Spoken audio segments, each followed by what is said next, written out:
Stop whatever you are doing right now. Because what happened inside Gainbridge Fieldhouse tonight was not a basketball game. It was Caitlin Clark sending a message to the entire NBA. First possession of the game, deep three. Before anyone had even blinked. 27 points. 11 assists. Logo threes that had the crowd standing before the ball touched the rim. Laser passes that arrived at spots teammates had not even reached yet. Indiana Fever scored 123 points, a new franchise record, the highest scoring game in Indiana Fever history. And right in the middle of blowing one of the best defensive rosters in the Eastern Conference into another dimension, Connecticut had the nerve to keep playing physical. Bumping, grabbing, riding Clark on every possession. Whistles staying quiet. Third quarter. Indiana already destroying them.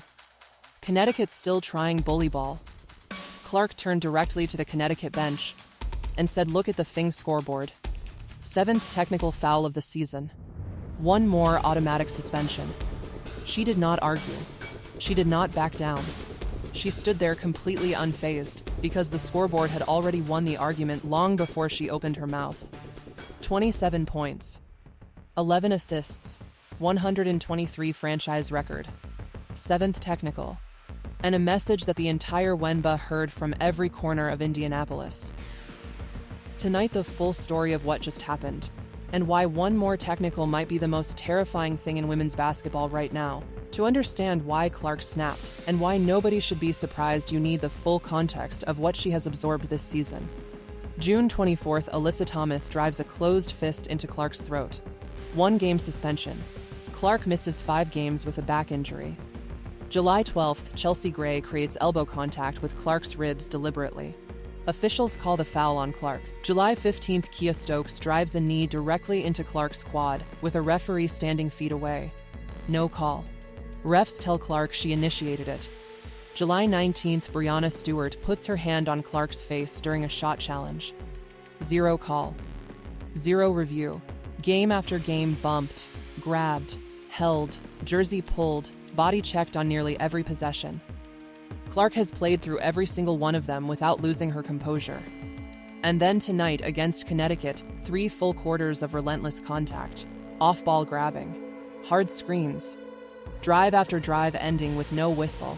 With Indiana already winning by 30, Connecticut still playing physical, and Clark turned to their bench. Look at the Fing scoreboard. 7th technical. $1,000 fine. One more, and she misses a game she did nothing to deserve sitting out.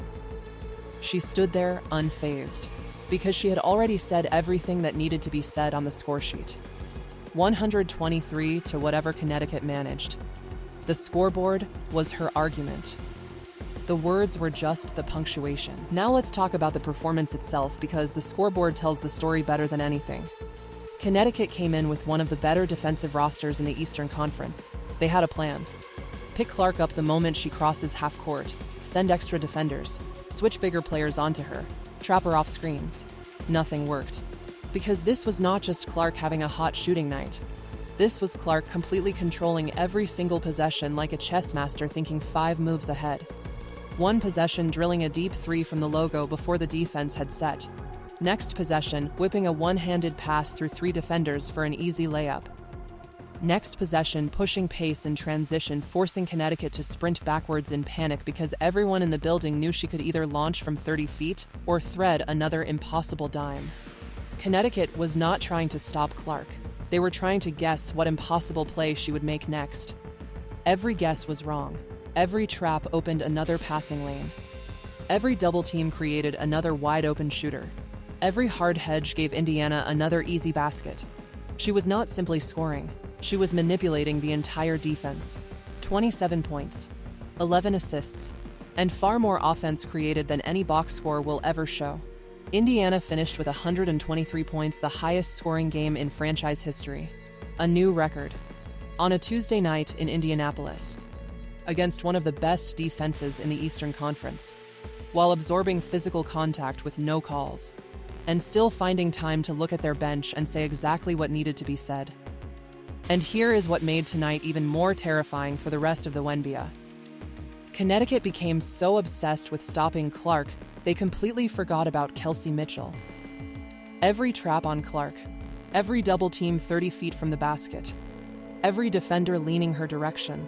Left just enough space for Mitchell to do what she does best. 23 points. Attacking the rim. Knocking down tough mid-range jumpers. Burying momentum, killing threes.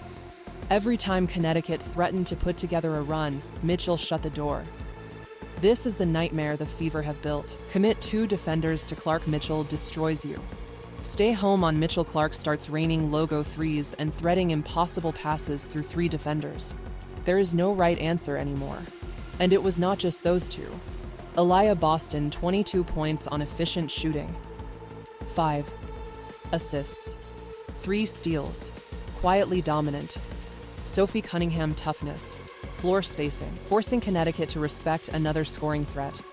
Tiara McCowan, 12 points off the bench. 6 assists. 0 turnovers. This was not Clark carrying a team. This was an entire roster playing connected basketball. The ball moved. Open shots appeared. Everyone embraced their role. 123 points. Franchise record.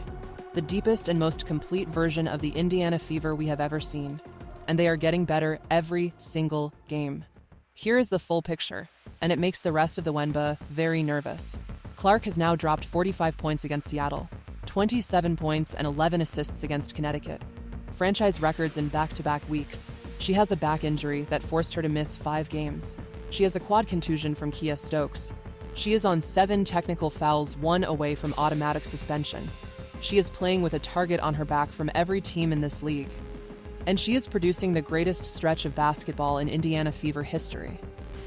LeBron James personally reached out during her injury, said minor setback for a major comeback. He watched 45 points Friday. He watched 27 and 11 tonight. The comeback is not just real, it is historic. And on July 28th, the Fever travel to Seattle for a rematch with the Storm. Clark already torched Seattle for 45 points and 10 assists earlier this season. The Storm knows what is coming. The rest of the NBA knows what is coming. 1 more technical and she sits out a game. But if she stays on the floor, another record might fall in Seattle. Clark walked off Gainbridge Fieldhouse tonight with 27 points, 11 assists, a franchise record, and a 7th technical foul. She did not speak about the technical after the game. She did not need to. She had already said it. Look at the thing scoreboard. And the scoreboard said 123. 27 points. 11 assists. 123 franchise record. 7th technical. 1 more and she's suspended. She looked at their bench and said it anyway. Because the scoreboard had already won the argument. Subscribe for daily NBA content. Drop a comment. Is Caitlin Clark's look at the scoreboard moment the most iconic thing said on a basketball court in 2026? And with 1 technical left before suspension, is the NBA about to make her sit out a game she completely earned? Because the math is infuriating. And the scoreboard always tells the truth.